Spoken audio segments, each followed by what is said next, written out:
ये बड़ा ही अच्छा भजन है।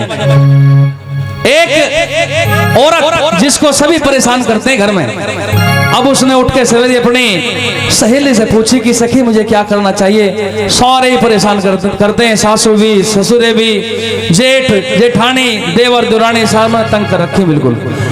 क्या करना चाहिए मुझे? उसने बताया तू एक काम कर, बाबा मोहन राम की खोली चली जा और वहां से थोड़ी सी बाबा के धोने की भभूति लिया और सबको चटा दे, तेरे बाबा सब दुखड़े दूर कर देंगे। खोली जाती है, वहां से थोड़ी सी मत्था टेक कर भभूति लाती है और सबको चटा देती है। तो किस तरीके से बाबा ने किस तरीके से उनके दिमाग सही किए घर वालों के। हाँ आइए क्या लिखा।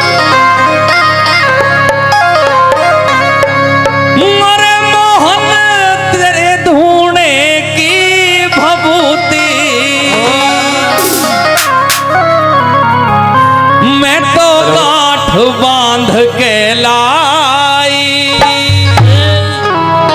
अरे बाबा रे तेरे धोने की भभूति मैं तो काट बांध के लाई। बाबा रे तेरे धोने की भभूति मैं तो काट बांध के लाई। मैं तो काट बांध के लाई, मैं तो काट बांध के लाई, मैं तो काट बांध के लाई, मैं तो काट बांध के लाई। मोहन तेरे धोने की भभूति मैं तो काट बांध के लाई। बाबा रे तेरे धोने की भभूति मैं तो काट बांध के लाई। ओ भाई ओ खड़ी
सारे में, गंगा जल का छिड़का मैंने मारो घर सारे में। जोत को जड़ा के मैं तो बैठी ध्यान थारे में, जोत को जड़ा के मैं तो बैठी ध्यान थारे में, जोत को जड़ा के मैं तो बैठी ध्यान थारे में, जोत को जड़ा के मैं तो बैठी ध्यान थारे में। करूं पूजा सांझ सवेरी, करूं पूजा सांझ सवेरी, और तने जो भी बताई बाबा रे तेरे धोने की भभूति मैं तो काट बांध के लाई।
खवा आई घेर में। जेठ और जिठानी तुम्हें खवा आई घेर में। जेठ और जिठानी तुम्हें खवा आई घेर में। मेरे गुण गाते आवे वे तो थोड़ी देर में। मेरे गुण गाते आवे वे तो थोड़ी देर में। मेरे गुण गाते आवे वे तो थोड़ी देर में। मेरे गुण गाते आवे वे तो थोड़ी देर में। बड़ी मुश्किल तेरे बाबा ओ बड़ी मुश्किल तेरे बाबा जी। और मेरी नाव किनारे आई बारे ढूंढे की भभूति मैं तो घाट बांध कहलाई।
भभूति मैंने खिलाई थी खाने में। पिया को भभूति मैंने खिलाई थी खाने में। नरेश चंद कौशिक लग रहा गुण मेरे गाने में। नरेश चंद कौशिक लग रहा